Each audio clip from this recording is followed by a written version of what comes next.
Okay, so it's funny because we have these spotlights on us, or, stage lights. So I can't really see who's in the audience, but thank you for coming. What's that? Yes, yeah, there are people there. Good. And is the mic okay? Yes, okay. All right, so I thought I would start, I'm going to be talking about a very new project. I mean, I've started working on it for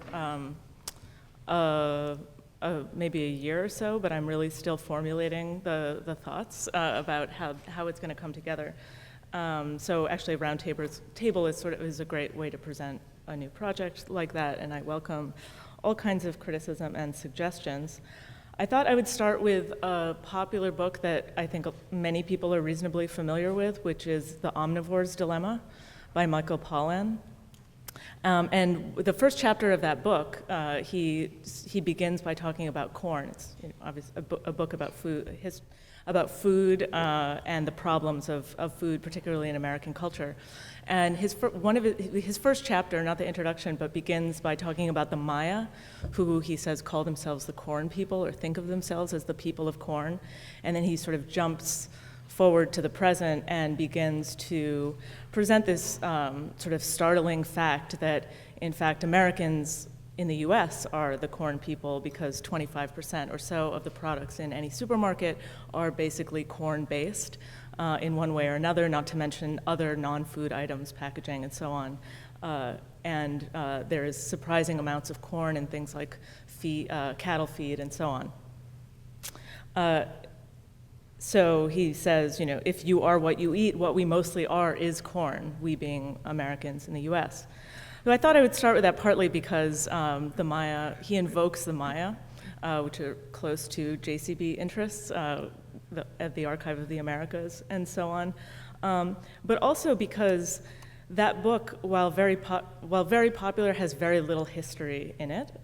And though he talks about ancient cultures and ancient sort of food practices and sort of long-term scope thinking in terms of the long history of the evolution of foods like corn or plants like corn, he really has very little history in his book, and he focuses on the political and ecological sort of decisions on an individual level about what people eat and how they should be more informed about what's actually in their food so they can make sort of better, more sustainable, and more ethical choices about what they eat.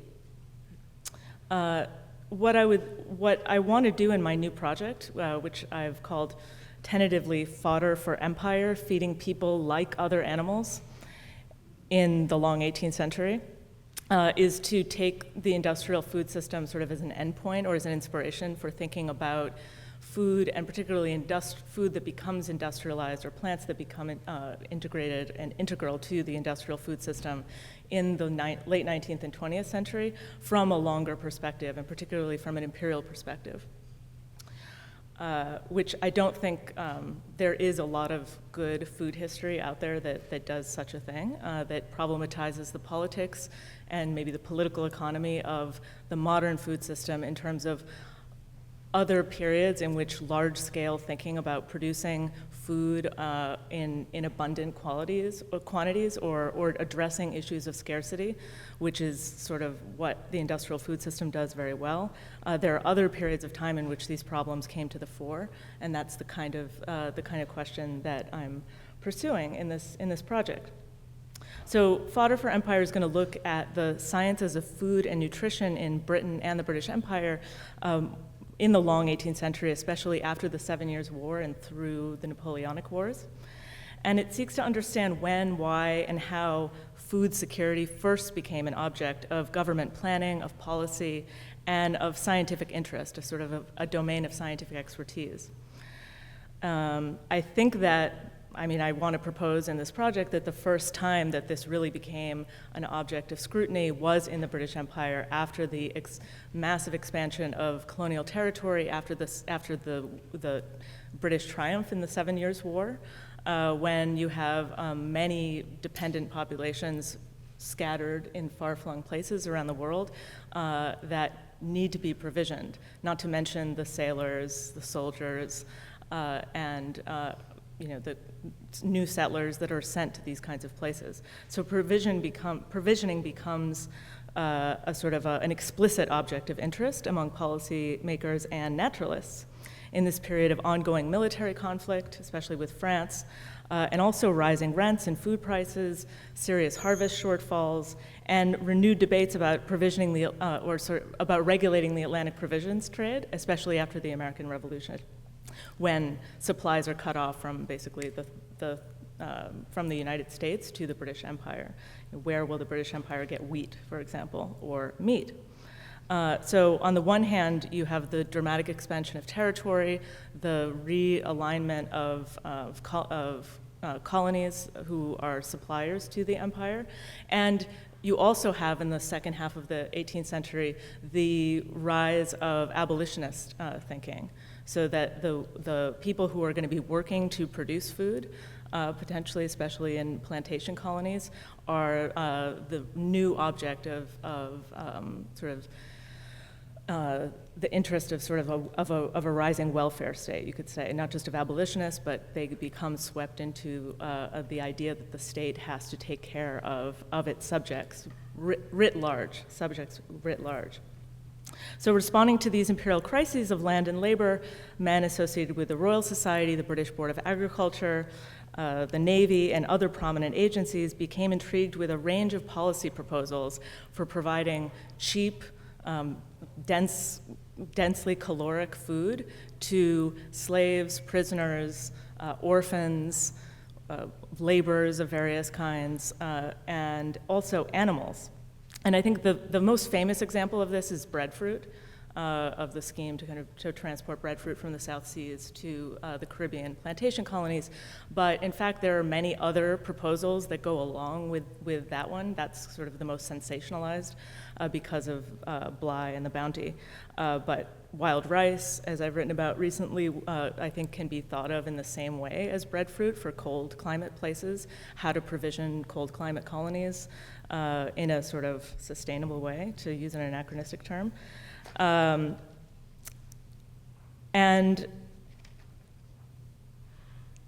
this is the idea for this sort of project actually came out in a sense from sources that I was looking at for my dissertation research, and then for my research for my first book, which is about climate change debates in the British Empire. And I kept seeing this sort of theme scattered in a range of sources, whether they were agricultural improvement manuals or plantation manuals or recipe books, or sort of William Petty's political arithmetic, thinking about land and labor equations. That is, how to feed people in large, cheaply, reliably, and in a way that kind of takes into account the distances that are covered by the empire. So something that I kind of saw latent in the sources, I wanted to bring out and formulate in terms of a project. So I think the Roundtable is going to be talking about, people are going to be focusing to some extent on sources and methods that they're using to think about environmental history.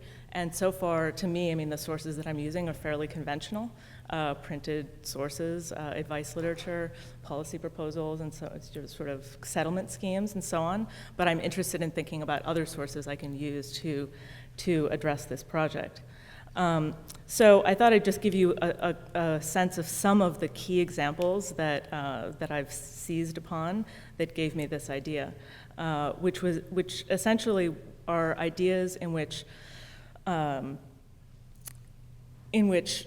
proposals for feeding people cheaply coalesce with ideas or I should say, come out of ideas for providing fodder for livestock, and that's why the second part of the title, Feeding People Like Other Animals in the Long 18th Century. That Arthur Young, Benjamin Rumford, Benjamin Franklin, Joseph Banks, and a whole host of other kind of big names talk explicitly about feeding laborers and other sort of working people in the same way that farmers provide fodder for livestock. So, for example, Benjamin Franklin has instructions for using cornbread cornmeal as a substitute for wheat in bread, porridge, dessert recipes, as a substitute for wheat or rice, quote, so as to afford a wholesome and pleasing nourishment to men and other animals. Or Arthur Young hoped to convince British husbandmen to repurpose surpluses of Jamaican sugar as cattle fodder, as a supplement in cattle fodder. And Benjamin Rumford, in a whole series of recipes in an essay called Of Food, and particularly of Feeding the Poor, where he has general directions for preparing a cheap soup and a receipt for a very cheap soup, in which he explains, quote, the importance of culinary processes for preparing food shown from the known utility of a practice common in some parts of Germany of cooking for cattle. So the kind of the idea that these could be equivalent is fairly wide-ranging, right?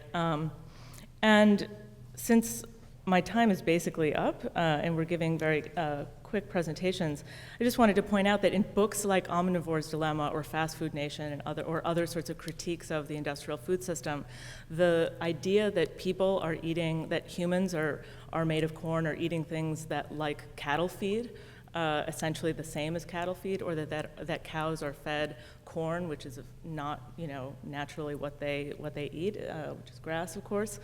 This is a moment of horror and shock. And in a sense, from this longer perspective, it's not surprising at all that we've developed a system that is based on a kind of using plants that are easy to plant over large distances, that of course over large expanses in huge quantity, easy to process, and then distribute over long distances that keep essentially that this is a kind of hardly a surprising fact. So the last thing I just wanted to mention before I move on is how is this environmental history? So the way I'm thinking about it as environmental history is in a number of ways. I think it, as Craig Muldrew and Tony Wrigley and other economic historians have recently turned to food history in terms of thinking about energy history, and what Wrigley calls the food was the fuel, the petrol of the early modern economy. So I think it connects with energy history, it clearly connects with agricultural history, and the ways in which soil is a part of food systems and the economy of empire. And finally, I would say in a period when at least some people, maybe we could say many people, are getting on the bandwagon of thinking about the current era as the Anthropocene, that many aspects of the past, I think that earlier wouldn't have been considered as environmental history by the kind of, in the first few decades of the field, that was really focused and continues to be to a large extent on conservation history and environmental politics in the 20th, 19th, and 20th centuries.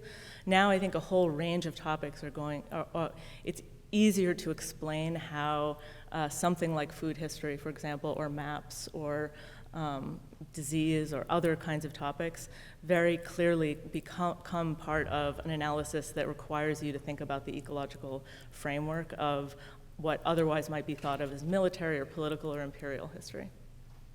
So looking forward to hearing other comments, and sorry for going on a bit longer than I planned. Thank you, Anya. Heidi, would you like to come up? Sure.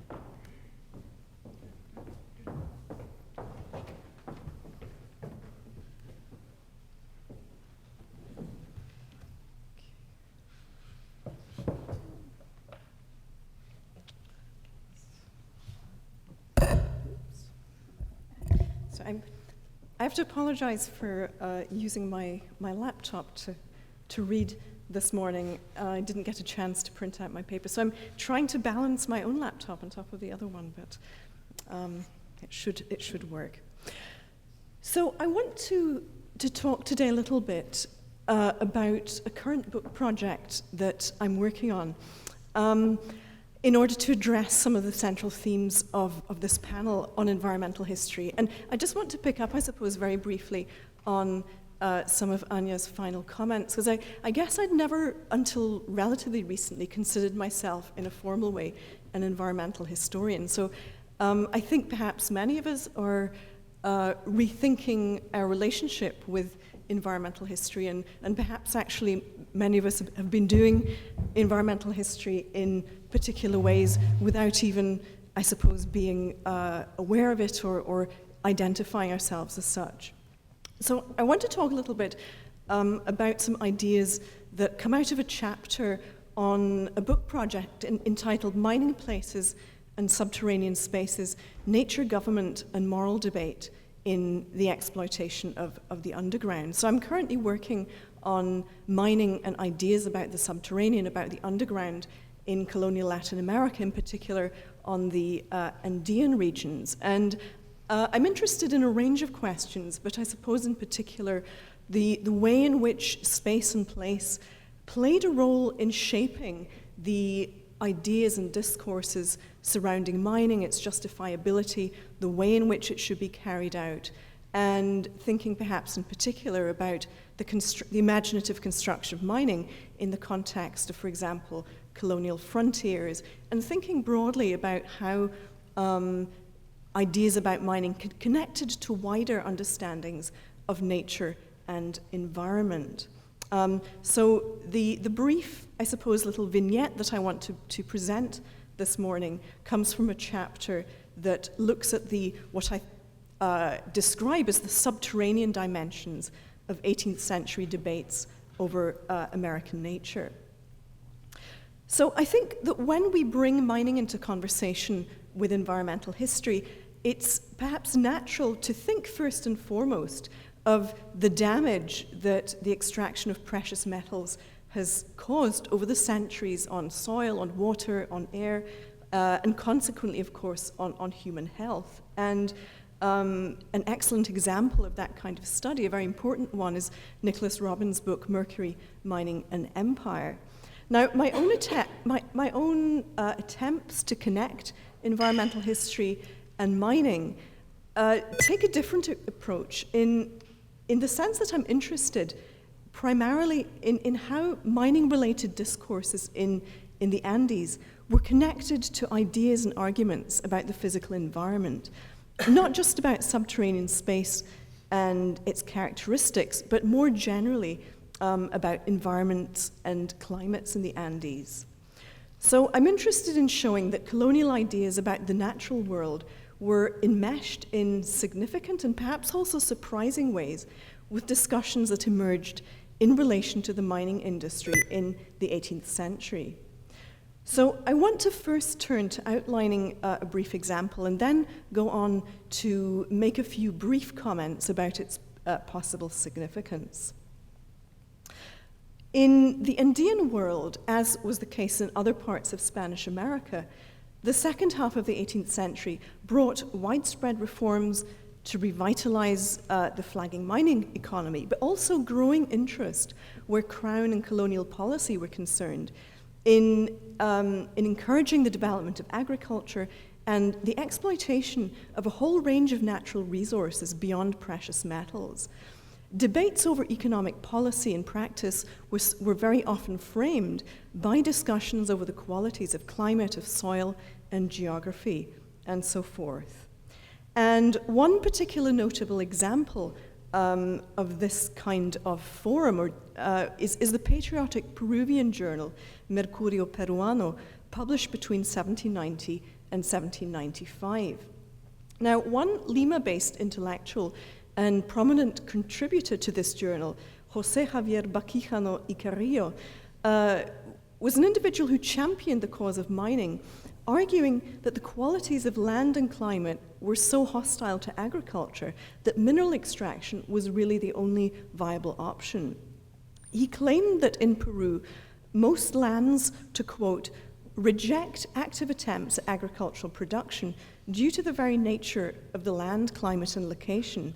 Either they are immense wildernesses, arid and dry, without any irrigation or relief, apart from the scant moisture that they receive from the sky, or they consist of frozen rocks that render cultivation impossible. By contrast, he said, nature had compensated Peru's lamentable condition with an abundance of precious metals, and its harsh and arid mountains, he said, were a perpetual laboratory of gold and silver. And so for this very reason, Peruvians, he said, must search for wealth in the interior and not on the surface of their lands. But at the same time, we see also in the Mercurio Peruano proponents of agricultural development and of the exploitation of what we might call green wealth, depicting Peru as a kind of natural cornucopia characterized precisely by its immense fertility and abundance in an agricultural or botanical sense. Now, probably we should not be too surprised to find economic arguments being framed by environmental discourses in a journal that was aimed largely at disseminating knowledge about Peru's territories and geography, and that received contributions from intellectuals with an explicit interest in natural history and in science. But we can also find comparable environmental framings in discussions over mining that were, at least on the surface, very far removed from the pursuit of natural history. In 1795, so in the same time, same time frame, we find the magistrate of the audience of Charcas, Victorian de Villava, and Charcas roughly corresponds to modern-day Bolivia, presenting a lengthy manuscript treatise passionately denouncing the mining mita, the system of draft labor used in the Potosi mines, arguing that it was a form of temporary slavery. And he declared in his opening paragraph that we should care more about the lives of mortals than about acquiring more metals. And he was deeply skeptical about the benefits that mining could bring. And he imagined Peru as a kind of human body and described mining as an illness that interferes with the circulation of the humors through all of its limbs. Now, these arguments made by Villava were vigorously contested by Francisco de Paula Sanz, the current intendant of Potosi, and he denounced both Villava's denunciation of the mita and also of his rejection of mining as a viable industry. And Paula Sanz drew on environmental discourses also to reject Villava's arguments in a lengthy written response. From his perspective, the need to focus above all on exploiting the subsurface was patently obvious given the natural constitution of the territory. What single district in Peru, he asked rhetorically, possessed lands that were sufficiently fertile to actually allow the indigenous peoples to work them as effortlessly as Villava had claimed? Not one, he said, so not one district in the whole of Peru was capable of sustaining its resident Indians through agriculture alone, something that Villava had argued for. But this, he said, was entirely natural. Because, and I quote here, where metals are found in abundance, fertile lands are necessarily scarce. The lands in those areas are all arid and lacking, even in the tiniest bush, and there is no sight more melancholy than that of mountains and plains that are rich in mines. So we can see the intendant vigorously deployed the idea of an impoverished subterranean natural world to argue that the exploitation of the underground had to be prioritized above all else. So I just very briefly want to suggest that this example of the enmeshing of environmental discourses with debates over mining point to a couple of interesting issues. And first, we see that environmental discourses can often be found in unexpected places. So what I want to suggest in part is that we look beyond perhaps sources like the Mercurio Peruano to look at, for example, economic debates over mining, to look, let's say, for archival and less obvious sources for finding insights into environmental perceptions. But perhaps a more interesting observation that can be made in light of this example is that ideas about climate and environment often shaped and were embedded in matters of day-to-day administration. So I think there's a need perhaps to explore more thoroughly the environmental dimensions of colonial governmentality and economy, going beyond a focus on cultures of collecting, of scientific expeditions, and intellectual debates over natural history. And if one of the wider objectives of environmental history is to show that we need to integrate environmental dimensions into the questions that we ask about social worlds to better understand human society, then I think widening our horizons beyond areas such as collecting and scientific expeditions is an important agenda.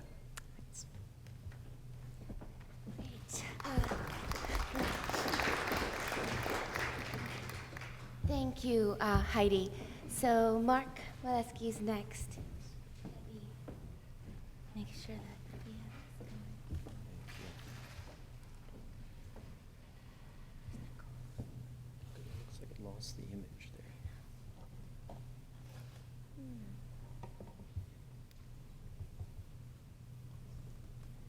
Is the tech person coming to our rescue? There used to be an image there. Yeah. Simple. This happens to me when I'm lecturing world history. Is this the one? But there used to be an image Oh, there yeah. as well. Sure. I don't really even need it.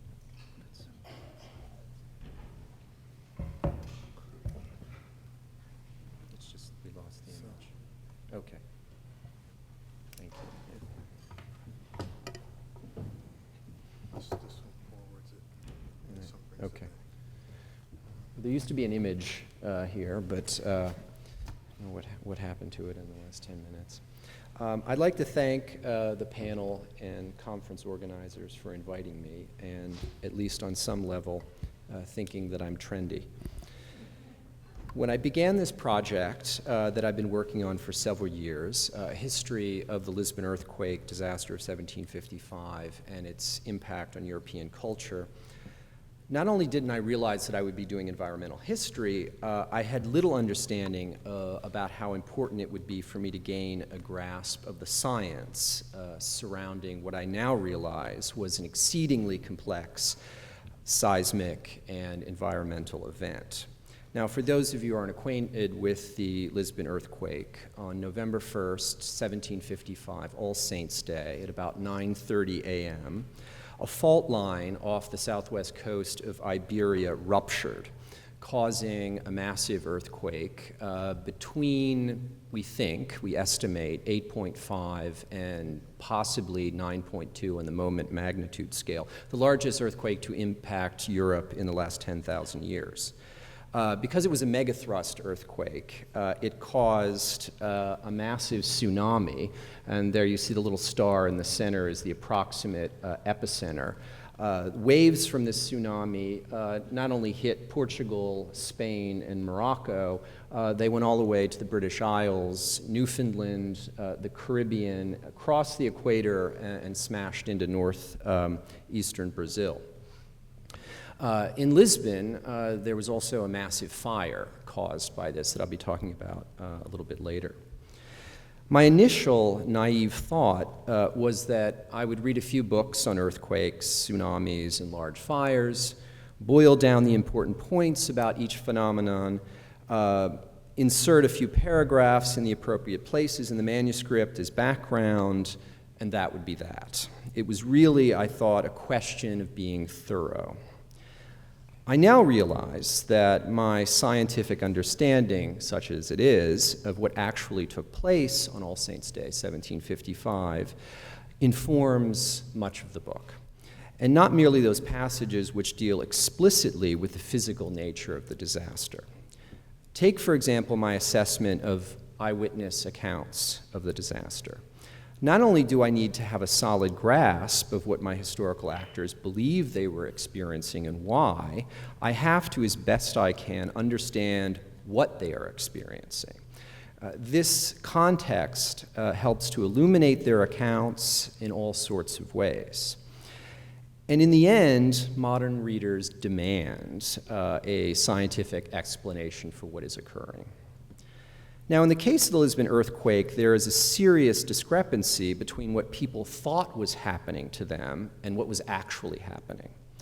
Now, the reason for this, or the main reason for this, was that in 1755, no one knew what caused earthquakes. In fact, it wasn't until the late 1950s and early 1960s when plate tectonics became accepted by the scientific community that the mystery, so to speak, was solved.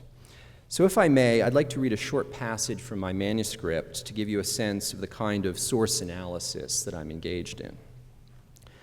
At precisely 9:30 a.m. on November 1st, 1755, 325 miles west of Cape St. Vincent, Portugal, a Captain Eliezer Johnson of Boston felt his ship shake very much two different times, though the sky was very clear and the sea very smooth, reported the Boston Gazette.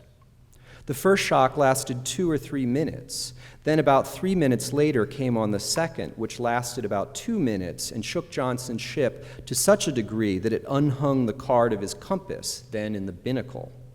At around the same time, 120 miles west of the Cape, the crew of the Jean was thrown 18 inches from the deck by a sudden jolt. While 750 miles southwest of Iberia, a tremor shook the Mary to such a manner that it overturned the compass and broke most of the earthenware, china, and bottles on board. It strained the ship as if she had been striking on the ground, recalled the captain, and cracked the seams on the deck, which afterwards leaked, though they had been quite tight before.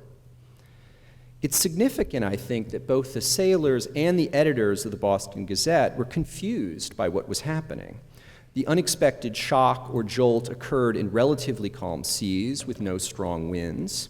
And indeed, many eyewitness accounts from Lisbon contain descriptions of the atmospheric conditions at the time: the temperature, the barometric pressure, wind speed, and direction.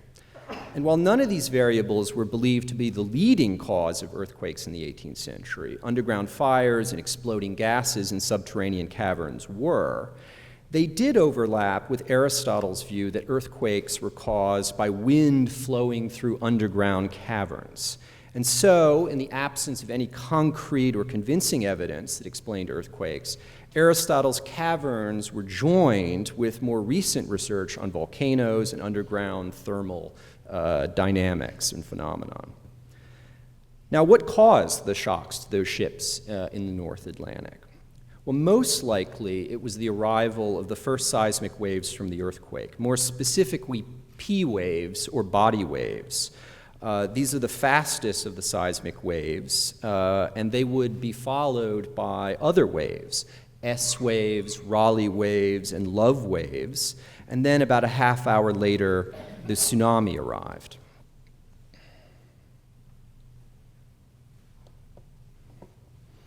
Now, one of the consequences of this 18th century theory that underground fires caused earthquakes was that some eyewitnesses were led or compelled to report that they saw fire emanating from holes or openings in the ground. This, of course, not only served to buttress the leading theory on earthquakes, but it helped to explain the cause of the great fire that followed it. And this fire raged for several weeks. It, in fact, gutted the center of the city and caused more material damage in Lisbon than the earthquake and the tsunami combined. Now, I have no doubt that these eyewitnesses did see fires issuing from beneath the rubble, but their origin was not underground caverns, probably overturned candles. It was All Saints' Day, after all, and buried stoves that had been, just a few moments before, cooking the feast day meal. On the whole, however, I think eyewitness accounts have been more helpful to me than not. Many eyewitnesses, in fact, discuss the movements of the earthquake quite accurately.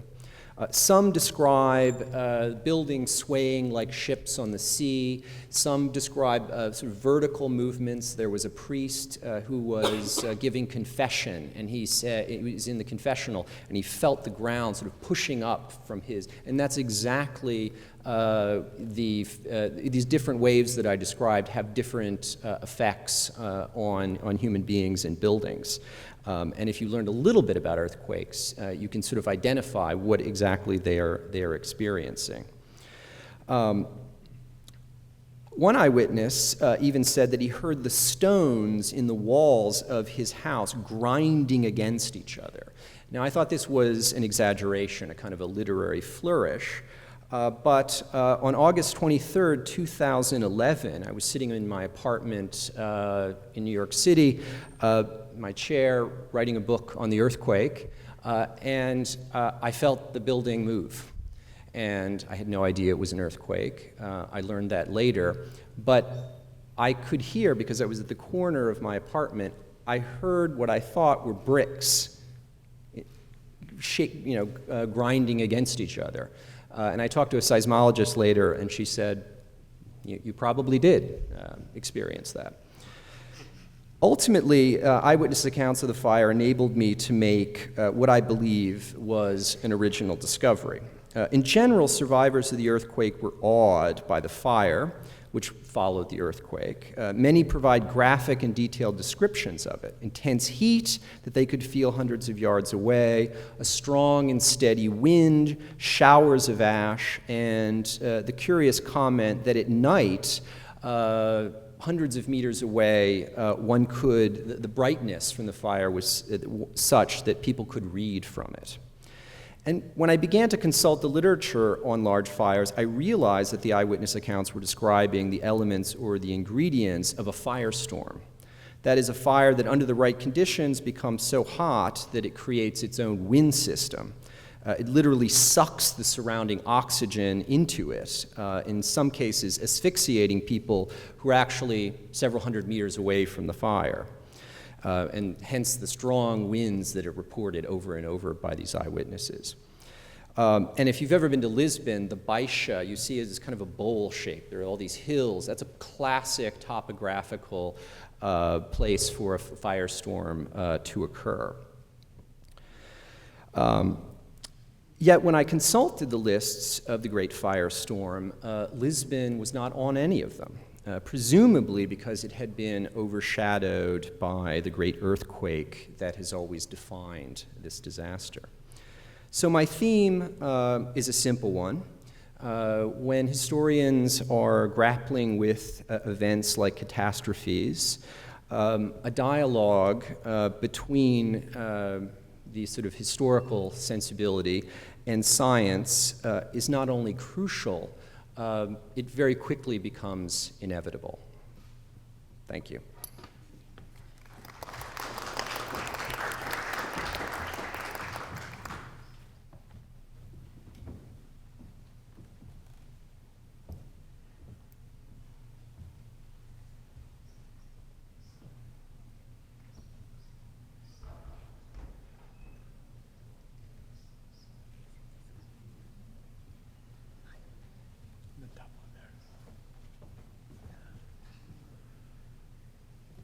Is this the one? Yeah.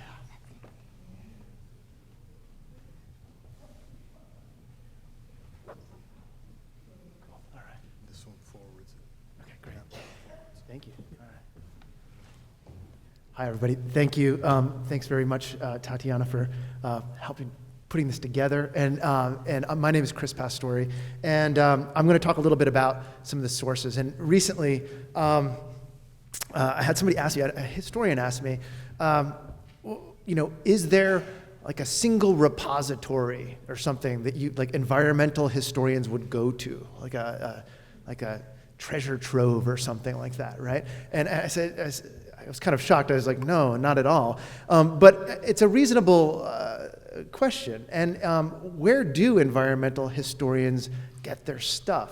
And I was just so pleased to see in Neil's email a few weeks back that that environmental history has become a core interest of the John Carter Brown Library.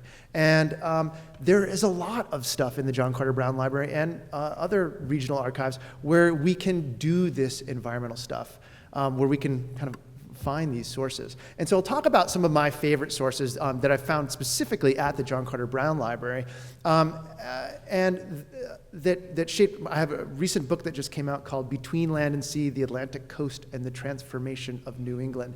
And that book looks at coasts broadly, but it focuses specifically on Narragansett Bay. So I'll actually show you a couple things about Narragansett Bay and how I came to follow these sources in a way that one could conceivably construct a narrative, right?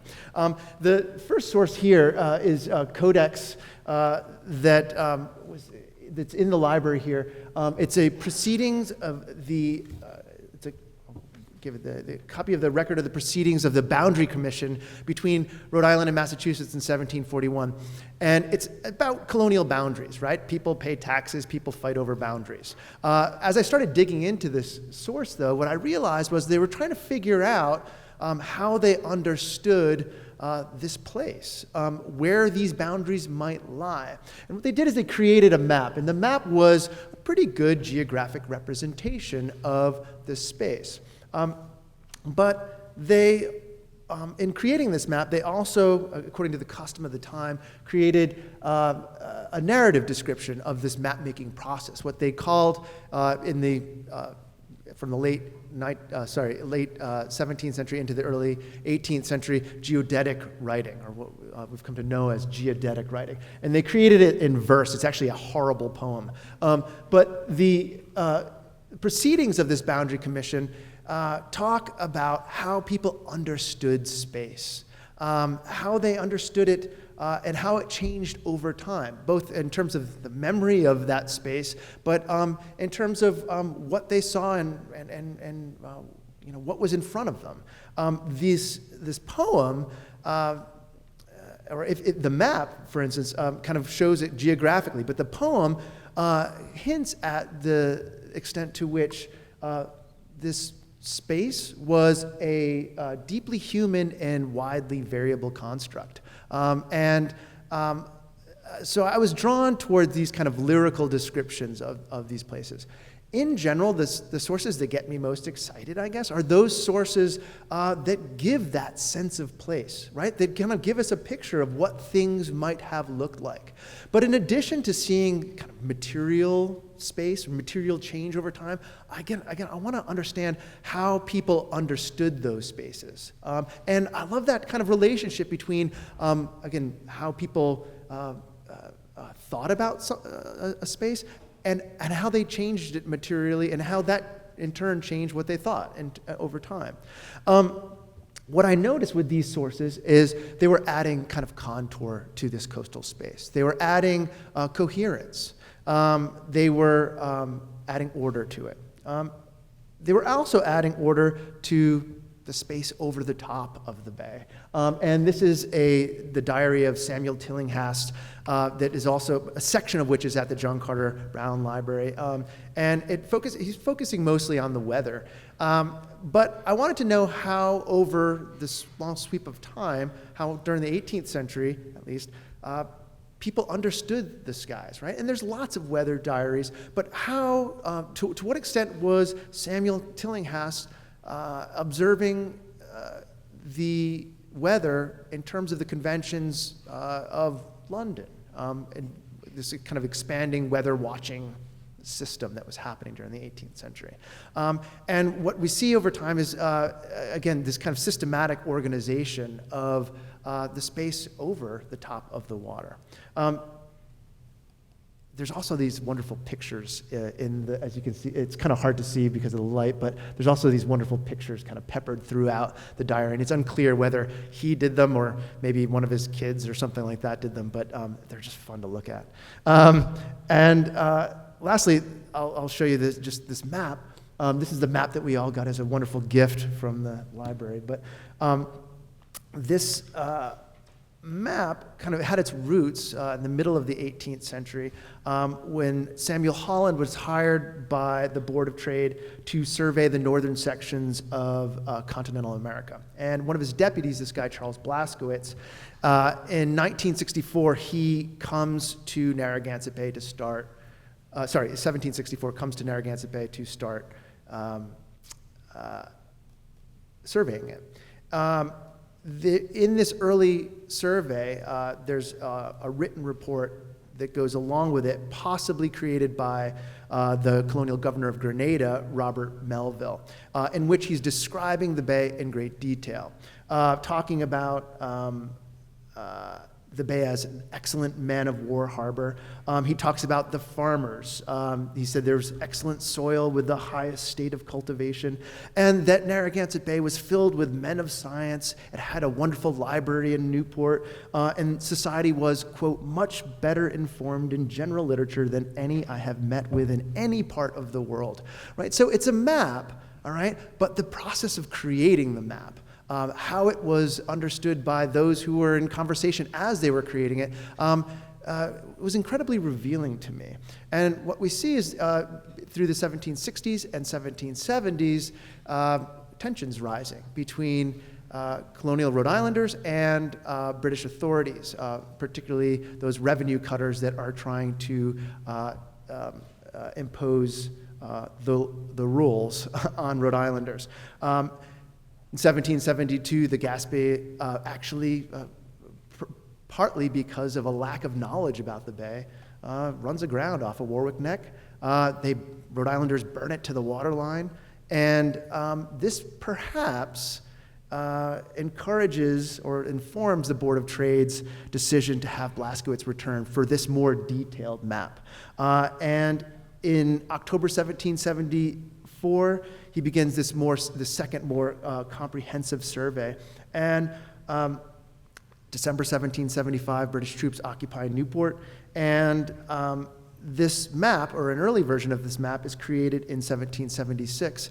It's a little bit less detailed, but this map is created printed by William Faden in 1777, and it's the most detailed rendering of Narragansett Bay to date. Now, earlier maps done by Rhode Islanders had been created in an attempt to perhaps raise some imperial funds for infrastructure projects. But by 1776, 1777, when they're making these maps, these are attempts at imperial control. And we see kind of the tables turned. And we see a new level of order brought to the bay, brought to this coastal space, a new level of order kind of greater than anything that had been done before. And to me, as an environmental historian, this suggests this kind of perhaps relentless push of progress that's coming into the bay. The American Revolution very much brings that about. And so, again, these are just a handful of sources, and I'm actually steering my new research. I'm trying to wrap my mind around an environmental history of the American Revolution more broadly. And I do think there are a lot of these sources that we have visited for many different types of projects we can revisit again, and that will perhaps inform this more environmentally minded, more geographically sensitive type of history. So thank you very much.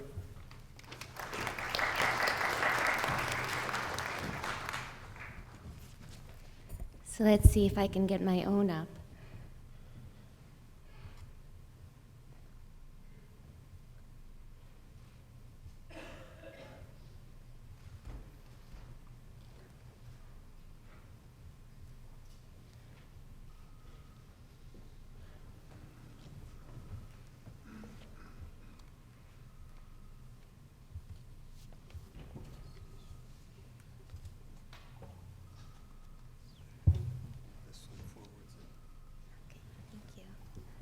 Thank you, everybody.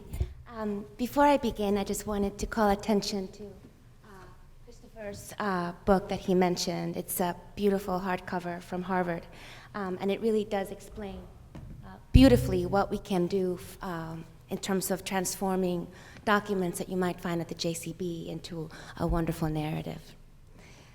So today, I want to tell you a little bit about my own project, by beginning with a question.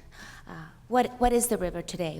What is the Rio Grande, or the Rio Bravo, that borders Mexico and the United States? The Rio, which flows from south central Colorado in the United States to the Gulf of Mexico for a total length of nearly 1,900 miles. Its course shifts a little bit, length varies.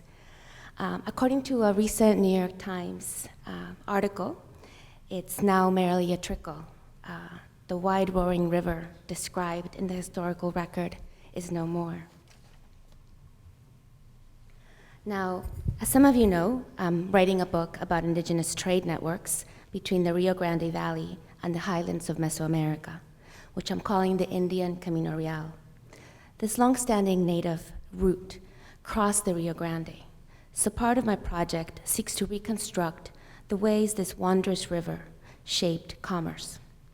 I'm also interested in the human habitation that emerged along the river, specifically at the ford near present-day El Paso and Ciudad Juarez on the Mexico side, where friars established Isleta Mission in 1680 and later the Presidio del Paso del Norte. And here's the location on Google Earth. And here is the location in a late 17th century map that is here at the JCB. First, apart from the cuteness of this map being called the bison map because a bison is holding open the cartouche, I think it's a fascinating reconstruction of the significance of the river, right? The landscape just seems to be crossed primarily by this wide-ranging waterway. I am trying to think about the ways I can employ cartographic sources, such as this one, for my historical reconstruction of the river and how it has changed through the course of time. Now, I was trained as a social and economic historian, so my immediate recourse is to run to the archive and look for words and numbers. This new project is forcing me, in a good way, to seek out other sources. My forays into environmental history has also been helped by my current immersion in the work of archaeologists and natural scientists who have studied this region. Now, as an example of the kind of work that I have incorporating into my own narrative is the work of archaeologists and cartographers who have, for example, found a marking in the Largo Canyon in New Mexico that matches constellations in the sky. And so this is called the Navajo Constellation of Largo Canyon.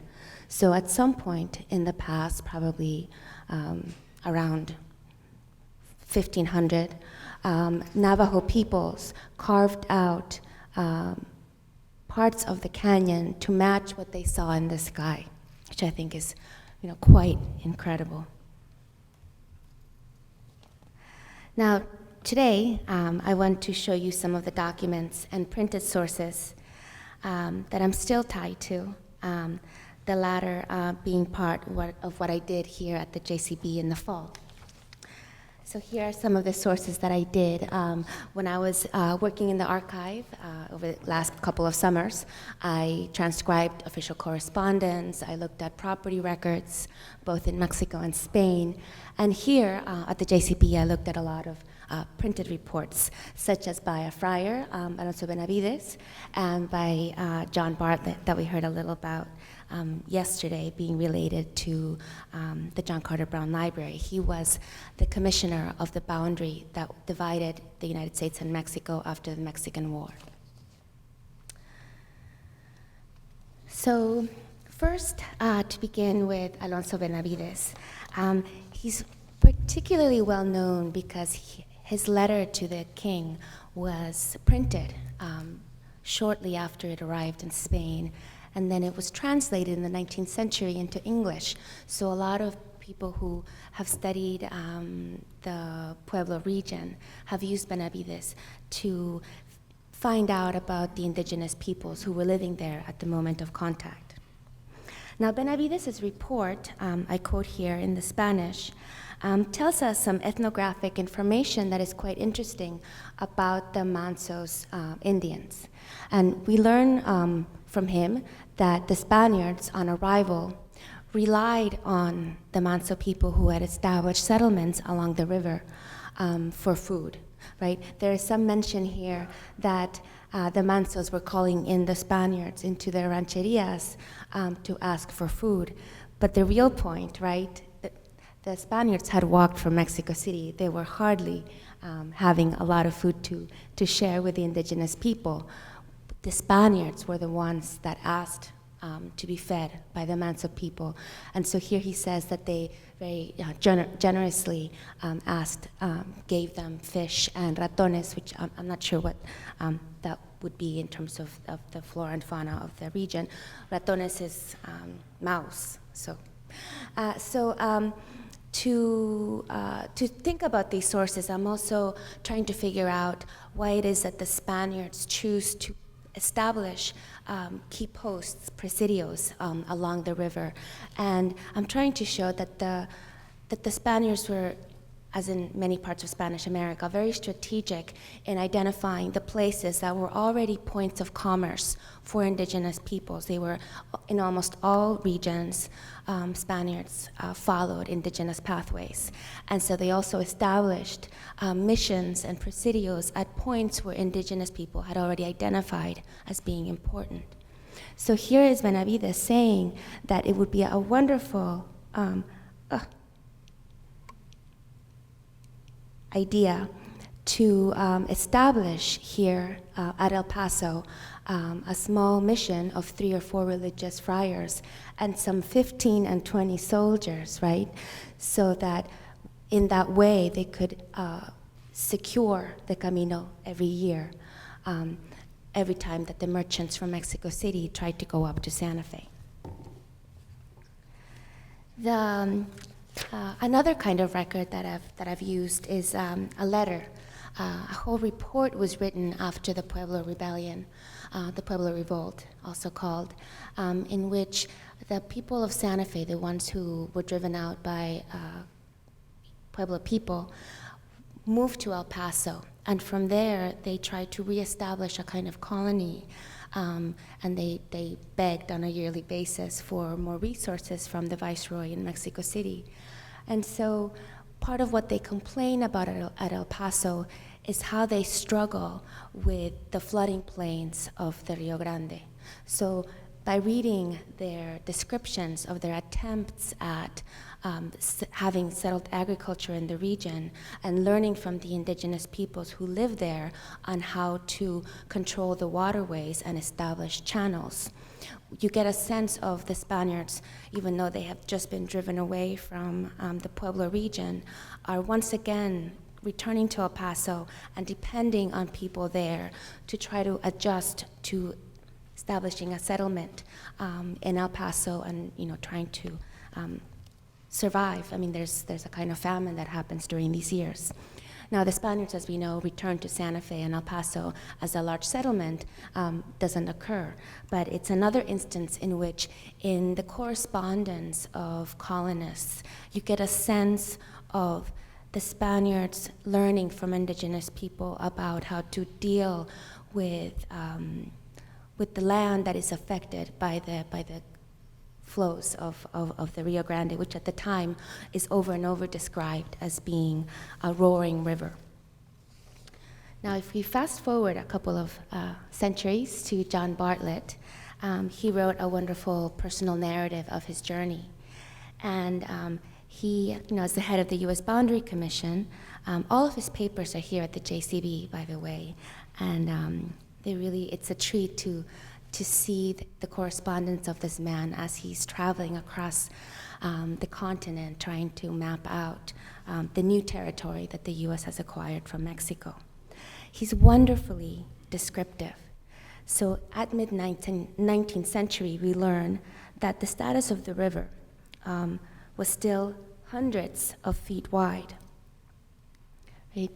We have here his description of it being from 300 to 600 feet wide, and that there are places where there's not even a single bridge that can cross it. And now you think of the pictures that we see in the news reports about the Rio Grande where people can wade across. He also makes references to the irrigation canals that were built during the Spanish period using indigenous labor, right? And how there are references also of him understanding that in previous years, in 1851 and 1852, actually that's a typo, there had been a drought, and that in part the people at El Paso hadn't been able to have access to water because the acequias had stopped working. So these are some of the sources that I've used at the JCB. And part of the reason for why I wanted to bring this panel together is to make myself stop reading documents, which I think that's our secure point for us historians. Yesterday I was at a wonderful panel on contraband, and we were talking about how it is that you use maps to reconstruct the past. How do you identify trade networks in a map such as this one? And I think that one of the ways that I'm using maps, specifically in regards to the Rio Grande, is to look at the descriptions of it and how it's mapped out. Here is El Paso and the Rio Grande in much more measured quality than the previous map that I showed you. So by looking at a number of maps, I have about 20 maps over a course of 200 years. I'm getting a sense of how it is that people, the map makers, mostly in European map makers, are trying to figure out exactly where the river runs and where the important settlements are. In all of this, part of my goal for the book is to have the indigenous people that are always in the cartouche, to imagine what they would have seen in this landscape. So that's why I think the archaeological record and maybe other scientific sources can allow us to have a sense of how this river shaped so many different lives and how it is that it's gotten to the point where the people at El Paso live in drought conditions. So that is what I wanted to say today. I wanted to just thank again all my fellow panelists for having such wonderful suggestions about how it is that we do environmental history. And I wondered if maybe a couple of people had questions, or if any of you wanted to have some additional comments. I know it must be, it's like when you're giving a lecture in university, right? The students never want to ask questions because it's such a large auditorium. So I always call on people, but I will not do that today. But I have a question. I've always wondered what it is about environmental history that has made it so that historians become excited about the possibility of turning to scientists and having conversations with the natural sciences.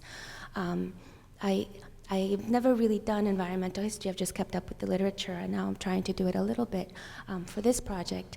But environmental history is such an invitation for us to be, to join with other disciplines, to think about the past. But I find that many of us, myself especially, as much as we want to talk about the environment and we want to identify aspects of nature that become our historical actors, we still rely on the words written by man. And I'm always trying to get people to talk about how it is that we can get at nature as a historical actor, how we can figure out how to talk about that from sources other than archival records and books and maps. And I think that there are some Mayanists, for example, who have done incredible work in trying to identify, the so-called origins of the collapse. And, of course, there was no collapse. But I think that kind of conversation of trying to use studies of like water analysis are another way of trying to understand the distant past where we don't have records from them.